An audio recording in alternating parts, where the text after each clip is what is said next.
សុំមើលមុខអ្នកចូលចិត្តញ៉ាំសឡម្រះតិចមកបើសិនជាចូលចិត្តញ៉ាំសឡម្រះមានន័យថាចំណងចំណូលចិត្តដូចខ្ញុំហីរឿងខ្ញុំចូលចិត្តខ្លាំងមែនតែនសឡម្រះនឹងមួយអ្នកខ្លះស្រែកថាចូលចិត្តសឡម្រះតែដល់ពេលញ៉ាំខ្វេះយកតែសាច់ទេថ្ងៃនេះខ្ញុំនាំអ្នកទាំងអស់គ្នាមកធ្វើសម្លម្រះជាមួយខ្ញុំសាច់ជ្រូក3ជាន់ចិញ្ច្រាំ10000រៀលមានហេប៊ីយឺហ៊ឺមានតាំងហ៊ុនហើយនឹងខ្ទឹមច្រាំយើងហ្នឹងហើយចាប់ដើមដាក់គ្រឿងមានប្រេងខ្យងម្សៅស៊ុបហើយនឹងស្ករនៅក្នុងនេះខ្ញុំក៏ដាក់ម្រេចដែរម្រេចនេះគឺម្រេចធម្មជាតិហើយលួចទឹកស៊ីអ៊ូវនៅក្នុងនេះដើម្បីឲ្យមានក្លិនឈ្ងុយទៀតផងចាប់ផ្ដើមច្បល់វានៅក្នុងសាច់នេះគឺខ្ញុំប្រើតាំងហ៊ុនរៀងច្រើនដោយសារតែខ្ញុំចូលចិត្តតាំងហ៊ុនអញ្ចឹងខ្ញុំដាក់រៀងច្រើនបន្តិច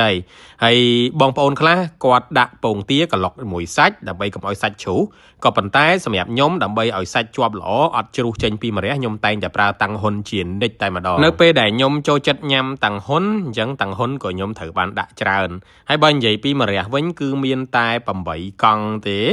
ហើយ8កង់នេះ1គីឡូកន្លះដែលខ្ញុំទិញពីផ្សារមកនឹងឯងបន្ទាប់ពីញាត់ម្រះរួចរាល់អស់យើងចាប់ផ្ដើមដាំទឹកហើយដើម្បីឲ្យរាងលឿនខ្ញុំដាក់ទឹកក្តៅចូលតែម្ដងទឹកដាំពុះហើយនៅក្នុងទឹកនេះគឺអត់មានដាក់គ្រឿងក្រៅអីទេក៏ប៉ុន្តែខ្ញុំដាក់ចៃពៅប្រៃ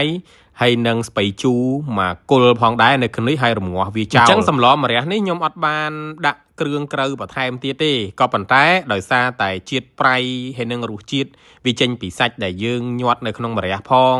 ឆៃពៅប្រៃផងហើយនឹងស្ពៃជូរផងប៉ានេះគឺល្មមត្រឡប់អ្នកខ្លះចូលចិត្តប្រើស្ពៃជូរអ្នកខ្លះទៀតអត់ចូលចិត្តប្រើហើយអ្នកខ្លះទៀតអត់ដឹងហ្មងថាសម្លហ្នឹងគេយកស្ពៃជូរមកដាក់បង្កើនរសជាតិនៃសម្លម្រះនេះឲ្យកាន់តែឆ្ងាញ់សម្រាប់បងអាចសាកល្បងមើលបានកៅបកពុកមាត់បងមករាមួយឈុត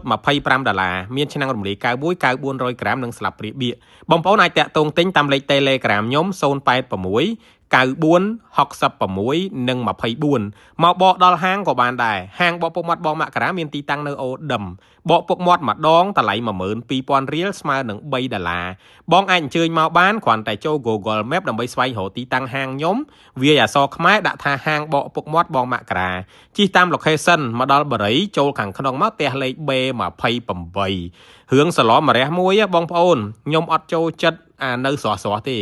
ម្រះតលតែរងាស់ឲ្យរលួយបាទខ្ញុំញ៉ាំបងប្អូនឃើញអត់នៅពេលដែលស្ងោរឆ្អិនខ្ញុំដាក់ឆ្នាំងទុកម្ដុំហើយស្ងោរពេលព្រឹកល្ងាចបាទខ្ញុំញ៉ាំហើយមើលសភាពរបស់ម្រះណា